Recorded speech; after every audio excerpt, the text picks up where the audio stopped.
So I'm going to ask you a question. I'm going to put you on the spot a little bit. Markup for the 500. From us.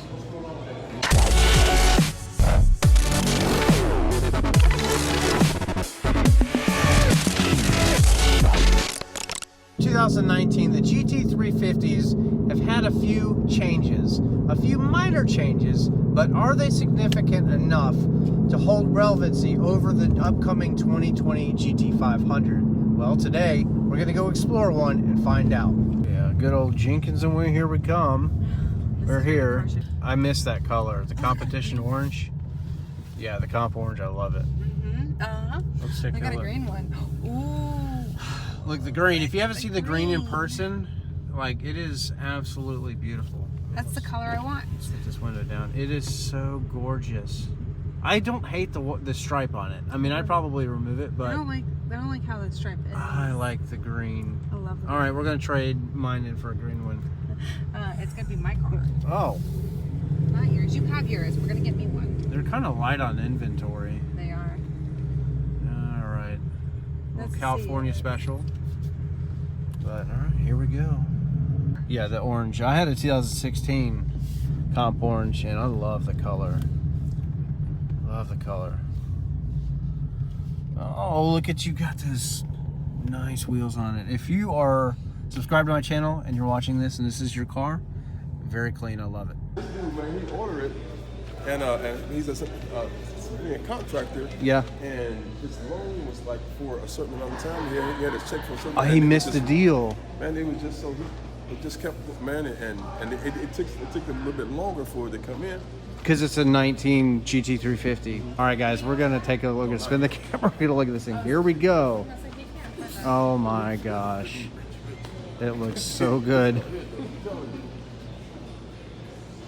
Oh,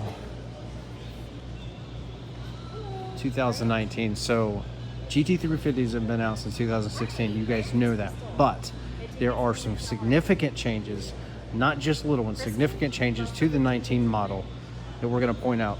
We're just going to breeze. Look, carbon fiber dash, everything. Oh God. Okay, let's look at the sticker. Here we go. This is that new spoiler. Oh, I need that on my car. It's got the gurney flap on it too. Wow. All right. Let's look at the sticker. Before we do anything, let's see what options we've got. Here we go. Orange Fury paint. It's got the black roof. Electronics package, we're going to talk about that a little bit more in detail in just a second. I'm going to breeze through this. Gas guzzler tax, we don't care, blah, blah, blah, blah, blah. Yep, here we go. All right, let's dive into the video. All right, here we go. The price is on there. I don't know if you already got a glimpse of it, but let's go ahead and talk about this. Let's talk about the price before we go over options. But $67,000. The dealership I'm at right now tends to not mark these things up. MSRP is pretty much what you can buy these for, at least in my experience anyway, depending on which sales guy you get. But there have been some significant changes to the exterior and interior of the 19 GT350. We're going to start at the wheels first. So we have a new wheel design, and they look good.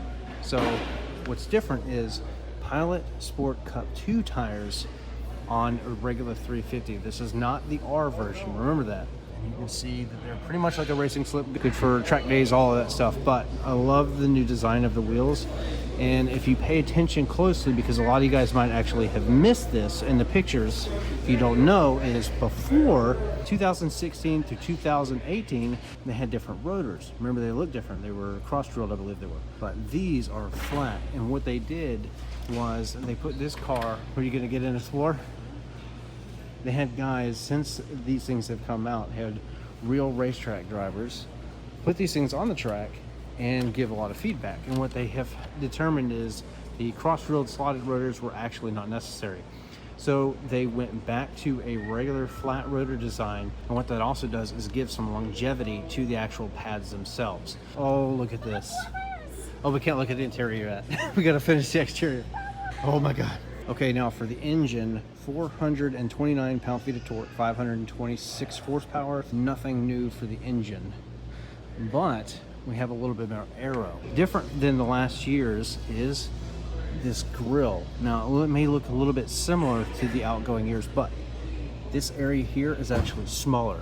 they have decreased this because they found on track by giving more plastic here, which I know it kind of made look kind of ugly and counterintuitive, actually gives more aerodynamic performance. It doesn't really upset cooling at all, seeing it's got tons of coolers all over it, but what it does is it just makes it a little bit more aerodynamic. The rockers are all the same, fenders are all the same, everything's the same. This is a added option here, this gurney flap, in addition to this new sweet looking spoiler that is absolutely breathtaking.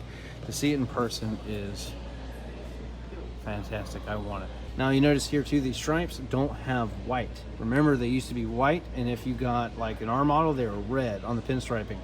Now this is different.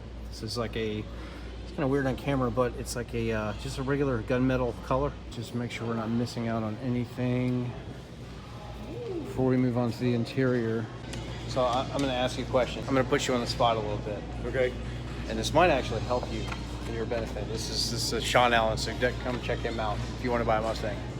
Markup for the 500. From us? No, Ooh.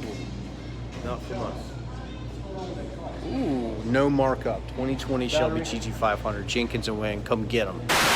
Remember, 350s have always been kind of like a cut down track car. And for 2019, they added some of these luxuries back in, things like this. And on the inside, we have a lot more of that. So here we go. We'll start at the door. So we have a different finish here. This is a silverish color. Looks really good on camera. Still Alcantara. I love the fact that this is not black anymore. They've given it more of a different look. Kind of like the 2020 Shelby Gt500 coming out. Has similar colors. So in the center here, it's not black. It's silver on the black leather. This one is obviously not the Recaros. I don't know if I'd actually take this seat over the Recaros, but I might, because what you gain is heated and cooled seats. GT350 embossed in the leather right there, same as always. Now this has the optional carbon fiber dash. This will also be found on the 2020 GT500 as well, this carbon fiber. The gauges look different. Yeah guys, very hard to tell on camera, but looking at the font and everything on the gauges themselves, they look to be revised. I don't know if that's true. I haven't been in a GT or 350. I haven't been in a Mustang without that digital cluster in a while, other than sitting in the shotgun seat when we did that track day with Serpent Stangs in his 350R, but this looks to be just a little bit cleaner looking. Other than that, you have your same steering wheel here. What's up, man? How you doing? Oh, Look at that, I'm doing the video. yeah, we're trying. I like this color. Yeah, this video is it's not turning out too well. I'm just like, you know, caught up in all the emotion. Because there's so much stuff that's different with the 19. What would you do? Would you buy this or the new 2020 500? Depends if you like the automatic or manual. That's what it's going to obviously come down to. So there we go. If you made it this far in the video, that's going to basically separate the difference between the price, because leaked is around $70,000 to get into a base 500. And this one being 67 that we're sitting in right now. So I don't know what the better buy would be. I mean, do you need all the power? Do you want stick shift? Because I don't know if you saw the video, we did a track day recently. Yeah, this car. Yeah, I'm kind of thinking the same. There's something special about the flat plane crank and still having a stick shift. I think for me, the biggest decision maker is the fact that if I'm going to have a race car, I want to make. Yes. This is a race car. It's a track car. Yeah, I kind of agree. Still have our awesome manual transmission, and this is not the MT82, guys. This is the GT350. Solid gearbox, performs flawlessly. If you've never been on a track in one of these cars, these things hold up very well. And so yeah, the dual clutch, time will tell. I'm sure that Ford's not going to drop the ball on it with the 7-speed dual clutch, but there's something about just being able to slam it in the gear yourself. I think for drag cars like mine, they're fine. A little bit different. A little bit different. Depends on how you set them up. But for road course stuff, Yeah, this is straight up meant to. You're in the gearbox. You get the full effect. I yeah. mean, Yeah, for 2019, they actually revised the Magna Ride a little bit too. Yeah. So it's not just little cosmetic stuff that's different. They've actually tweaked the suspension slightly, give it more aerodynamics in the front with that grille being a little bit less open. Does not affect cooling at all. More aero in the back, a little bit more downforce. Not too upsetting though, because if you go really big back here, you have to compensate for the front, that front splitter, but this is it. Yeah, Sean brought up a good point. Under here, just like on the GT premium models, they have, where it would be a Mustang puddle light down here, it would be a Cobra. So that did not exist before. It's all those little bitty things that make up the 2019 package stand out a little bit different than the older cars. Now, I have seen the new Shelby in person, you guys know that, but it somehow still doesn't feel as special as this car. I don't know what it is. I don't know if it's just the gearbox. I think it's just more than that. There's something special about just the naturally aspirated raw power that these things have and what they can do on track.